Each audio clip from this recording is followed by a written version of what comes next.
मित्रों, आप सभी का इस चैनल पर स्वागत है। पिछले वीडियो में हम बात कर रहे थे ह्रासमान सीमांत तुष्टिगुण नियम डिमिनिशिंग मार्जिनल यूटिलिटी के बारे में।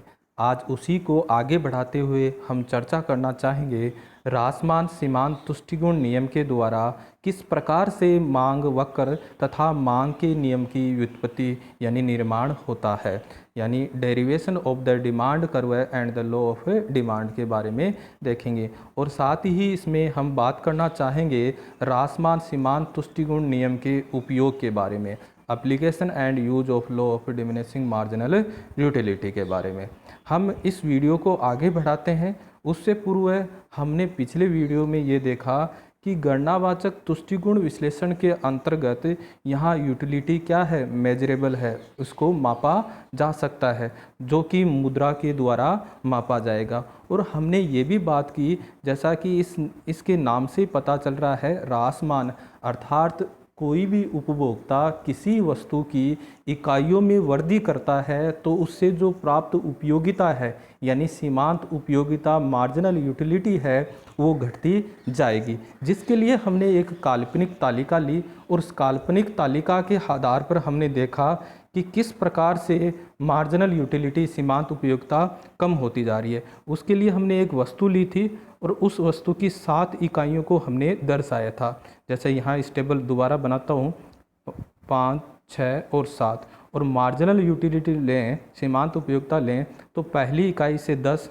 ये काल्पनिक है, सिर्फ मात्र ये समझाने के लिए है कि यहाँ इस नियम के अनुसार यही है कि सीमांत उपयोगिता क्या होती जाएगी, घटती जाएगी। तीसरी इकाई से 6, फिर 4, फिर 2, फिर 0 और -2। अगर टोटल यूटिलिटी की यहाँ बात करें, 10, 10 + 8 18, 18 + 6 24, 28, 30, 30 और 28।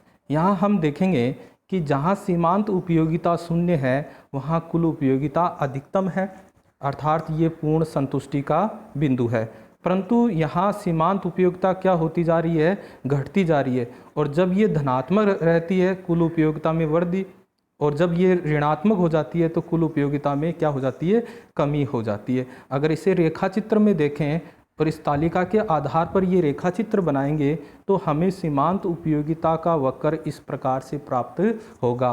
और एक बिंदु ये वाला जो कि यहाँ सीमांत उपयोगिता 0 है, यहाँ पूर्ण संतुष्टि का बिंदु है।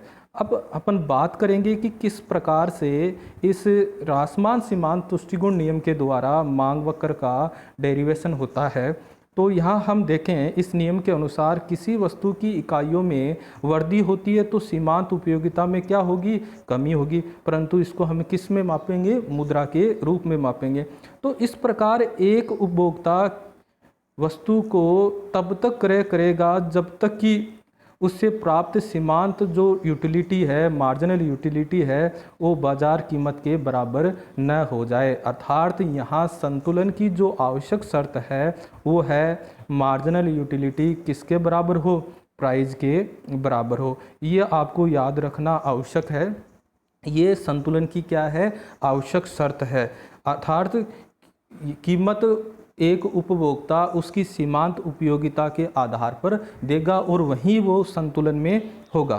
फिर अपन यहाँ देखें कि सीमांत जो तुष्टिगुण है वो कैसा होता है, बाएं से दाएं नीचे की ओर गिरता हुआ, अर्थात नेगेटिव स्लोप का होता है, जिससे ये स्पष्ट होता है कि वस्तु की कीमत कम होगी तो उपभोक्ता के लिए ये आवश्यक है कि वह वस्तु की अधिक मात्रा का उपभोग क्रय करे, जिससे सीमांत तुष्टिगुण मार्जिनल यूटिलिटी घटकर कीमत के बराबर न हो जाए। मैं इसको आपको समझाने का प्रयास करूं। जैसे कि मान लें कि कोई कीमत है P1 और उस पर मार्जिनल यूटिलिटी है MU1 और यहाँ वो इसकी इकाइयाँ खरीद रहा है Q1, OQ1 भी ले सकते हैं। ये संतुलन की स्थिति है। अब मान लें किसी कारण से कीमत क्या हो गई, कम हो गई। कीमत कम होने के कारण यहाँ कीमत है वो इस मार्जिनल यूटिलिटी से क्या हो गई, कम है, और मार्जिनल यूटिलिटी क्या है, अधिक है। तो उपभोक्ता यहाँ क्या करेगा कि उसकी इकाइयों में क्या करेगा, वृद्धि करेगा, अर्थात वो Q1 से बढ़ाकर क्या कर देगा, Q2 कर देगा। जब किसी वस्तु की इकाइयों में वृद्धि होगी तो निश्चित रूप से सीमांत उपयोगिता क्या हो जाएगी, कम हो जाएगी। कम होकर MU1 से घटकर कितनी हो जाएगी, MU2, और पुनः साम्य स्थापित हो जाएगा। तो यहाँ ये स्पष्ट हो रहा है कि जैसे कीमत में कमी हुई तो उपभोक्ता क्या करेगा, उसकी इकाइयों में वृद्धि करेगा। फलस्वरूप यहाँ मांग के नियम की प्रतिपादन हो रहा है, उसकी व्याख्या हो रही है, उसको व्युत्पन्न किया जा सकता है। जैसा कि हम एक रेखा चित्र के माध्यम से इसे समझने का प्रयास करें तो देखें, ये डिमांड वक्र आप पहले ना बनाना, इसको एक बार हटा देते हैं अपन। ये कीमत है और इस कीमत पर ये मार्जिनल यूटिलिटी है और ये क्वांटिटी मात्रा है, क्योंकि यहाँ अपन डॉट डॉट इस प्रकार से लेंगे और ये यहाँ इस प्रकार से डॉट लेंगे तो ये मात्रा यहाँ कितनी आ जाएगी, OQ1, और इसी के आधार पर ये मात्रा यहाँ भी कितनी है, OQ1 है। अब किसी कारण से कीमत घटकर OP1 से घटकर OP2 हो जाती है, परंतु यहाँ ये मार्जिनल यूटिलिटी क्या है, अधिक है, इसलिए उपभोक्ता क्या करेगा कि इसकी मात्रा OQ1 से बढ़ाकर कितना कर देगा, OQ2। फलस्वरूप अगर यहाँ अपन देखेंगे जो मार्जिनल यूटिलिटी है, सीमांत उपयोगिता है, वो घटकर कितनी हो जाएगी, MU2, और यहाँ भी यही मात्रा OQ2 ले लेते हैं और इस कीमत और इस मात्रा के संयोग बिंदु को कौन सा पॉइंट दे देंगे अपन, B पॉइंट दे देंगे। इसी प्रकार और कीमत घटने के कारण उपभोक्ता और अधिक मात्रा का प्रयोग करेगा। क्यों करेगा, क्योंकि वो अपनी मार्जिनल यूटिलिटी को किसके बराबर लेने का प्रयास करेगा, कीमत के बराबर। क्यों, क्योंकि यह संतुलन की क्या है, आवश्यक शर्त है। इसलिए वो अधिक मात्रा का प्रयोग करेगा जिससे सीमांत उपयोगिता घटकर MU3 जो कि प्राइस के बराबर हो जाएगी। और यहाँ इस मात्रा और कीमत के संयोग बिंदु को कौन सा नाम देंगे, कौन सा बिंदु देंगे, C बिंदु देंगे। और इस प्रकार A बिंदु, B बिंदु और C को मिलाएंगे तो हमें क्या प्राप्त होगा, डिमांड वक्र होगा। तो इस प्रकार हम यहाँ ये देखा कि किस प्रकार से सीमांत उपयोगिता जो रासमान नियम है, डिमिनिशिंग मार्जिनल यूटिलिटी है, उसके द्वारा किस प्रकार से मांग के नियम की व्याख्या की जाती है या फिर डिमांड वक्र मांग वक्र का डेरिवेशन होता है। निश्चित रूप से आपको समझ में आया होगा, एक बार दोबारा वीडियो को देखना, बिल्कुल समझ में आएगा। आगे अपन बात करें इसके यूज के, इसकी यूटिलिटी के बारे में, उपयोग के बारे में, इस रासमान सीमांत तुष्टिगुण नियम के बारे में। तो सबसे महत्वपूर्ण बात तो ये, एक तो हमने यहाँ देखी कि ये क्या करता है, मांग के नियम की व्याख्या करता है। अभी हमने ऊपर वाले वीडियो में देखा कि किस प्रकार कीमत घटने पर मांग मात्रा में क्या होती है, वृद्धि होती है, क्योंकि मांग का नियम यही है। अन्य बातें समान रहने पर वस्तु की कीमत में कमी होने पर मांग मात्रा में वृद्धि या कीमत बढ़ने पर मांग मात्रा में कमी, यही मांग का नियम है। यानी कीमत और मांग मात्रा के बीच में कैसा संबंध, विलोम संबंध। और आगे अपन बात करेंगे उपभोक्ता बचत का भी निर्धारण किसके द्वारा होता है, इसी रासमान सीमांत उपयोगिता नियम के आधार पर अपन कर सकते हैं, जिसका अपन अलग से एक रेखा चित्र बनाकर आपको समझाने का प्रयास करेंगे। उससे पूर्व अपन बात करें, इसके द्वारा वस्तुओं का मूल्य निर्धारण भी होता है, क्योंकि एक उपभोक्ता उस वस्तु की प्राइस उतनी ही देगा जितनी उससे सीमांत उपयोगिता प्राप्त होती है। इसी कारण सीमांत तुष्टिगुण द्वारा मूल्य विरोधाभास को समझने में क्या मिली है, सहायता मिली है, जिसकी व्याख्या करने में एडम स्मिथ सफल नहीं हुए थे।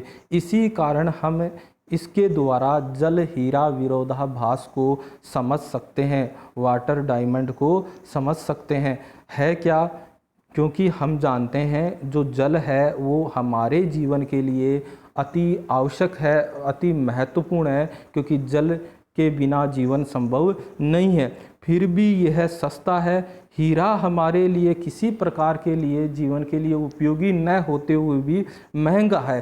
कारण इसका ये हुआ कि जल है उसकी कुल उपयोगिता तो अधिक है, किसकी अपेक्षा, हीरे की अपेक्षा, परंतु कीमत का निर्धारण कुल उपयोगिता के आधार पर न होकर मार्जिनल यूटिलिटी सीमांत उपयोगिता के आधार पर होता है।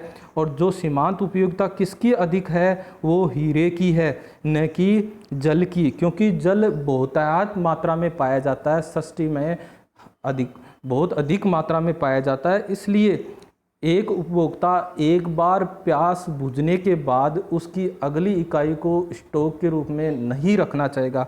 कभी ऐसा नहीं होता कि हम कहीं बाज़ार कहीं घूमने जा रहे हैं तो एक ड्रम भरकर पानी का बस में रख दिया, ड्रम तो अंदर रहे और हम बस में बाहर लटकते रहें, ऐसा नहीं है।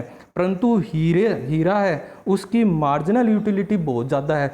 एक बार एक इकाई प्राप्त करने के बाद, पहले तो एक इकाई प्राप्त एक आम परिवार के लिए बड़ा कठिन है, फिर भी अगर वो प्राप्त कर लेता है तो उसकी और अधिक इकाइयाँ प्राप्त करने का क्या करता है, प्रयास करता है। यानी यहाँ इसकी मार्जिनल यूटिलिटी है वो बहुत ज़्यादा होती है।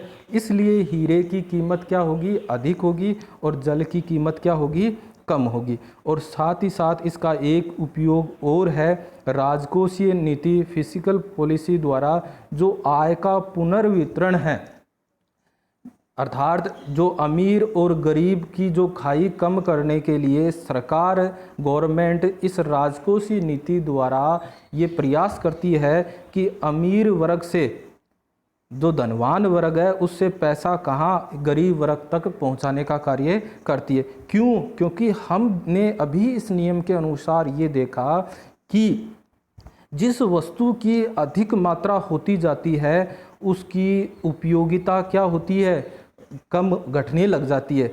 आप एक बात थोड़ा कन्फ्यूजन ना रखना, क्योंकि अभी हमने पूर्व में बात की थी कि इस नियम के अनुसार, किस नियम के अनुसार, गणनावाचक कार्डिनल यूटिलिटी एनालिसिस के अनुसार मुद्रा की सीमांत उपयोगिता क्या रहती है, कांस्टेंट रहती है। लेकिन यहाँ हम बात कर रहे हैं आय की बात कर रहे हैं, ठीक है।